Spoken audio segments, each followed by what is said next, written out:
Si je vous parle de l'Australie, on pense tous à la même chose, à ses paysages, aux kangourous, aux koalas et bien sûr à tout le reste. Atrax robustus ou araignées à toile entonnoir de Sydney sont les plus dangereuses au monde. Aucun être humain ne résiste plus de 30 minutes à son Il venin. fait plus de victimes humaines que n'importe quel autre serpent australien. Avec son long corps fin, il se faufile à peu près partout. Sauf qu'en plus de ça, la vie sur l'île peut parfois véritablement ressembler à l'enfer sur Terre. Ça brûle partout, vraiment partout. Il y avait environ 46 000 koalas avant les incendies, il n'en resterait plus que 9 Les 000. régions les plus chaudes au monde. Ici, les températures dépassent régulièrement les 50 degrés. Et le tout à plusieurs centaines, voire milliers de kilomètres du reste du monde. Maintenant, vous êtes-vous déjà demandé comment on en est arrivé à aller vivre là-bas? Bienvenue dans l'histoire de l'Australie. Pour commencer, et vous vous en doutez bien, avant les premières expéditions modernes, une autre civilisation peuplait ces terres. Et comme on l'a déjà vu dans ma vidéo sur Los Angeles, un beau jour, tout va virer au cauchemar pour ces autochtones. En ce qui concerne nos aborigènes australiens, la bascule se fera à partir de l'an 1788. Mais n'allons pas trop vite. Nous, notre histoire, elle commence 20 ans plus tôt en Angleterre. Et la personne à l'origine de tout, c'est James Cook, un explorateur, navigateur, officier de marine et cartographe. Un CV bien rempli qui va lui permettre d'être choisi par l'Empire britannique pour remplir une mission top secrète. Des rumeurs vieilles de plusieurs siècles suggèrent qu'un continent caché existerait à l'autre bout du monde. Une terre mystérieuse encore non découverte. James Cook est désormais en charge de rechercher, dans le plus grand des secrets, le mystérieux continent Terra Australis. Pour sa couverture, la couronne lui demande de partir à Tahiti observer le transit de Vénus, un phénomène qui se produit quand la planète passe devant le Soleil et qui permettrait d'améliorer les calculs de navigation de l'époque. Mais ça, c'est une autre histoire. Nous y sommes. Le grand jour est arrivé. Le 26 août 1768, James Cook et ses 94 marins montent à bord de leur navire l'Endeavour. 6 mois plus tard, ils accostent à Tahiti. Et après 3 mois sur place, pour James et son équipage, les choses sérieuses commencent enfin. Ils font cap vers l'ouest et partent accomplir leur véritable mission. Après encore 3 mois de route, bingo, terre en vue. Le navire reste alors au large, le temps de cartographier le continent. Malheureusement, après plus de 6 mois, il en conclut qu'il s'agit en réalité de 2 îles, et non du continent caché. Il venait de cartographier la Nouvelle-Zélande. Mais comme dit le proverbe, là où il y a une volonté, il y a un chemin. Après encore quelques semaines à naviguer vers le sud-ouest, James Cook aperçoit enfin la fameuse Terra Australis. Vient alors le moment d'explorer la région. D'abord impressionné par la grande diversité des plantes sur place, il nomme ce premier endroit Botany Bay, une baie qui a, selon lui, beaucoup de potentiel, mais on va y revenir. Quelques jours plus tard, il découvre la baie de Port Jackson, et après encore quelques mois sur place et quelques péripéties dont des rencontres avec des autochtones, le navire finira par entrer à la maison. Ça y est, l'Angleterre a connaissance de l'Australie et le rapport de Cook est formel. Les terres sont habitables, malgré le fait que des autochtones y vivent déjà, mais ça, c'est bien le dernier de leurs soucis. Ce mépris pour les peuples autochtones finira d'ailleurs par lui jouer de mauvais tours. En effet, James Cook décédera quelques années plus tard à Hawaï, dévoré par des indigènes. Mais bref. Imaginez maintenant la situation. Vous êtes le roi d'Angleterre, George III, vers la fin du XVIIIe siècle, et vous venez de découvrir un continent caché à l'autre bout du monde. Une énorme île légendaire pleine de secrets. Vous faites quoi?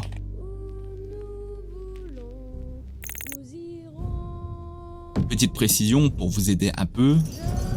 À cette époque, les prisons en Angleterre sont pleines à craquer. Oui, c'est exactement ce à quoi vous pensez. Et si on y envoyait nos criminels?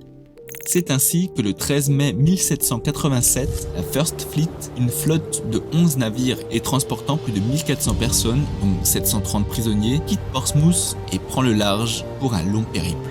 Très long périple. 24 000 km, 252 jours en mer, et tout ça sans perdre un seul bateau. Une prouesse pour l'époque. Et enfin, le 18 janvier 1788, la flotte arrive à Botany Bay. Pour l'anecdote, à leur arrivée sur place, ils font une rencontre vraiment inattendue.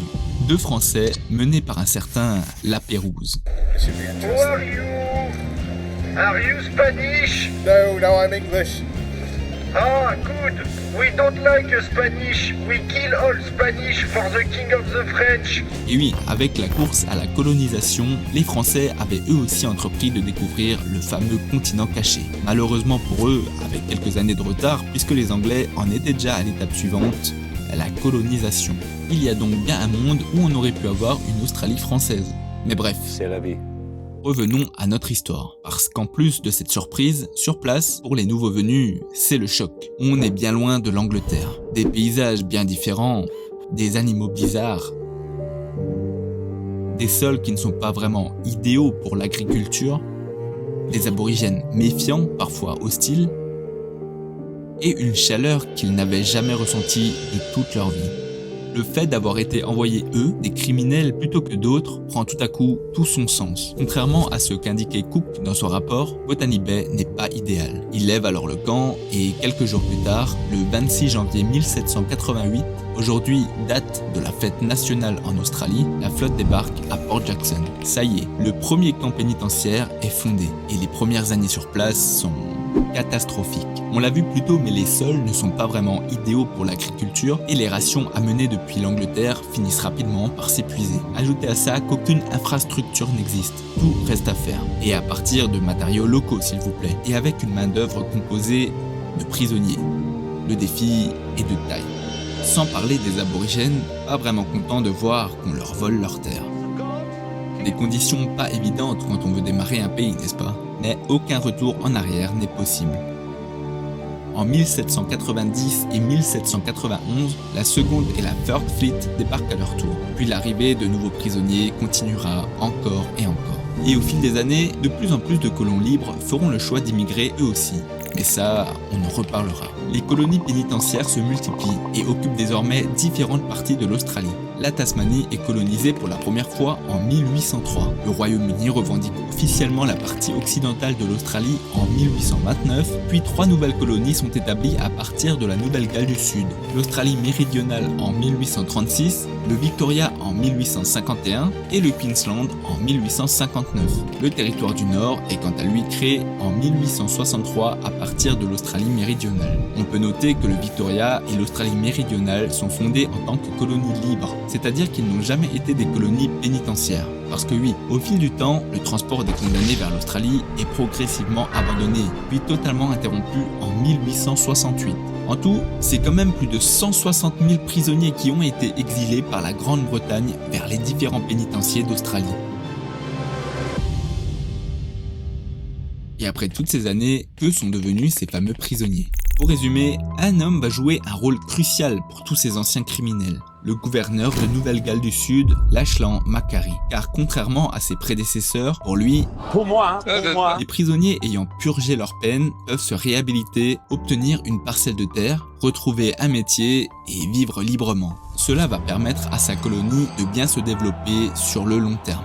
Sa colonie, puis les autres, se développent progressivement pour devenir de véritables communautés avec des activités agricoles, commerciales et industrielles. Alors tout ça, c'est bien beau, mais quelles sont les conséquences de tout ça ?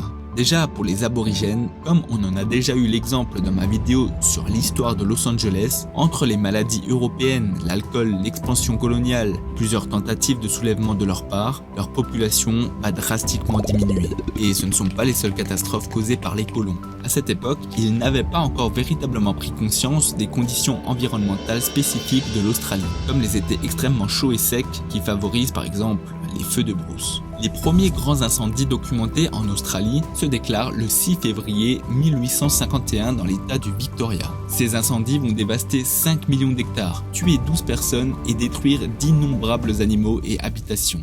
Et attendez, vous n'êtes pas au bout de vos surprises. En 1859, Thomas Austin, un colon britannique, importe 24 lapins à des fins de chasse récréatives. 50 ans plus tard, ils seront plus de 600 millions. En raison de l'absence de prédateurs naturels et grâce à des conditions idéales du climat australien, les lapins se sont multipliés de manière incontrôlable. Ils dévorent les végétations, causant une crise agricole et écologique. Et menacés par le manque de nourriture, toutes les autres espèces commencent à diminuer. Il s'agit de l'une des pires catastrophes jamais vues en Australie. On peut rajouter à ça l'importation d'autres espèces comme le chat, le chien, le renard ou encore le rat, la déforestation massive, la mise en place de barrages, etc., etc. Depuis leur arrivée, les colons vont véritablement perturber et endommager toute la faune et la flore de façon permanente. Mais le pire reste à venir. En attendant, retournons à notre histoire car les années 1850 et 1860 vont être marquées par une nouvelle période, la ruée vers l'or. Et encore une fois, tout comme on l'a vu dans la vidéo sur Los Angeles, cela va entraîner une expansion rapide de la population, apporter une certaine prospérité et sera là aussi le point culminant d'une période de désobéissance civile. Les mineurs s'opposent entre autres aux frais de licence minière et au manque de droits politiques, causant de violents affrontements avec la police. Cela aura pour conséquence d'accélérer l'introduction du suffrage universel. Les hommes, y compris les autochtones, sont alors autorisés à voter selon le principe de suffrage universel en Australie méridionale, au Victoria et en Nouvelle-Galles du Sud à partir des années 1850. La Tasmanie l'adopte elle en 1896. Pour comparer, le suffrage universel n'est instauré en France qu'en 1919. Il faut dire qu'entre 1855 et 1890, les 6 colonies deviennent de plus en plus autonomes. Elles continuent d'appliquer la loi britannique, mais se verront accorder le droit d'établir des gouvernements responsables qui se développeront avec le temps. La population australienne, quant à elle, demeure maintenant principalement urbaine et se concentre notamment dans des villes comme Melbourne ou Sydney. Dans les années 1880, Melbourne, surnommée Marvelous Melbourne, devient même la 2e plus grande ville de l'Empire britannique. Ça n'a absolument rien à voir, mais en parlant de Melbourne, les règles du football australien y sont officiellement codifiées en 1858.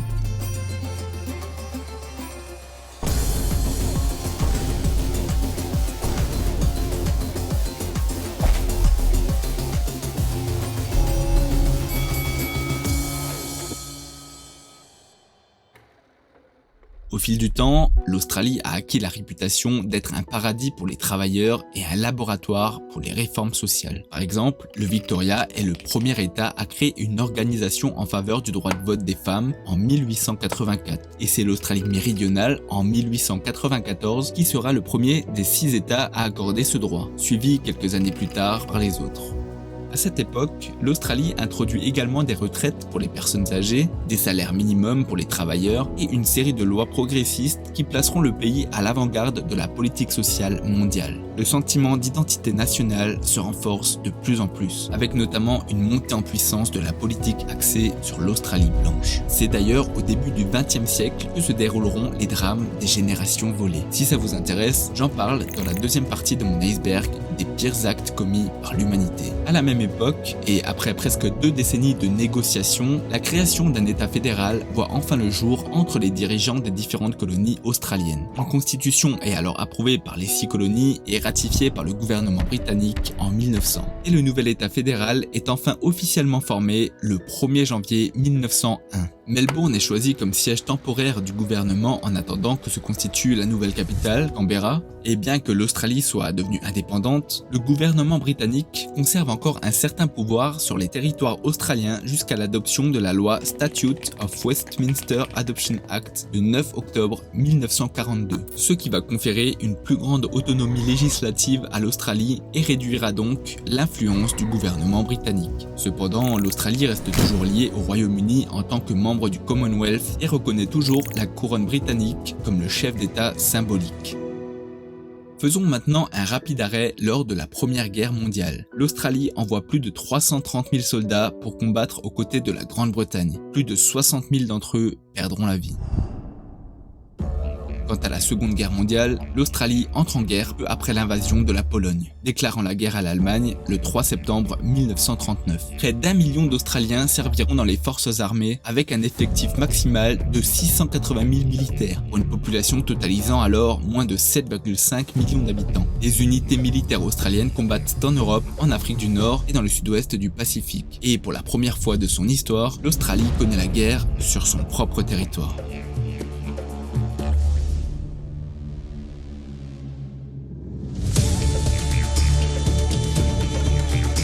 Le 19 février 1942, 4 sous-marins japonais s'approchent des côtes australiennes. S'ensuit l'attaque la plus importante jamais perpétrée par une puissance étrangère contre ce pays. Les raids sur Darwin dureront jusqu'en novembre 1943, feront plusieurs centaines de victimes et causeront d'immenses dégâts. La population australienne est sous le choc. Un puissant ennemi regarde avidement vers l'Australie. Demain, une nouvelle menace pourrait venir essayer de détruire notre pays. Il faut peupler l'Australie aussi rapidement que nous le pouvons avant que quelqu'un d'autre décide de la peupler pour nous. Estimant avoir évité de peu une invasion japonaise, le pays doit maintenant absolument se peupler ou périr. Et ils ne feront pas les choses à moitié. Plus de 5 millions de personnes arriveront d'Europe au cours des 30 années suivant la fin de la guerre. C'est énorme. En plus de ça, cette guerre entraîne d'importants changements dans la société australienne. Sur le plan économique, elle accélère le développement de l'industrie manufacturière, comme l'industrie automobile, et réduit considérablement le chômage. Dans les années 1850, l'Australie connaît une période de prospérité économique, soutenue par une augmentation de la demande mondiale de produits australiens tels que le minerai de fer, le charbon et la laine. En 1856, Melbourne accueille les Jeux Olympiques d'été, ce qui va permettre de mettre en valeur le pays sur la scène internationale. Et en parlant de scène internationale, à cette époque, même si l'immigration en Australie reste principalement limitée aux Européens, la politique d'Australie blanche évoquée plus tôt est enfin progressivement assouplie à partir des années 1950 et sera finalement abandonnée en 1973. Depuis ce moment-là, seuls les critères de compétence sont pris en compte via un système de points, et toute discrimination basée sur la couleur de peau disparaît. À partir des années 1960, des mouvements en faveur des droits civiques émergent en Australie, appelant à une meilleure reconnaissance et à la protection des droits des peuples aborigènes.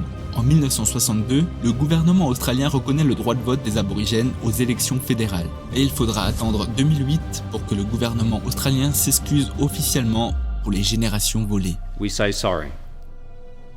En 2000, c'est au tour de Sydney d'accueillir les Jeux Olympiques d'été, offrant à l'Australie une nouvelle occasion de briller à l'échelle internationale. La diversité culturelle de l'Australie continue de se renforcer au fil du temps, avec une augmentation de l'immigration en provenance de différentes régions du monde.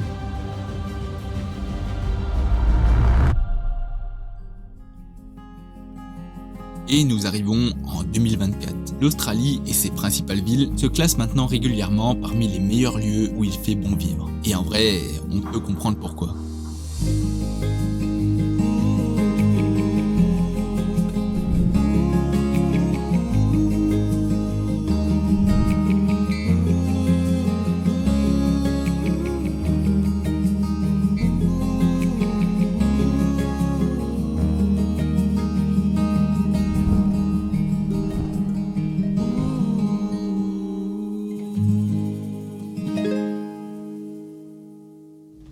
Mais depuis, et malgré des efforts considérables, les inégalités avec le peuple autochtone sont toujours bien présentes dans le pays.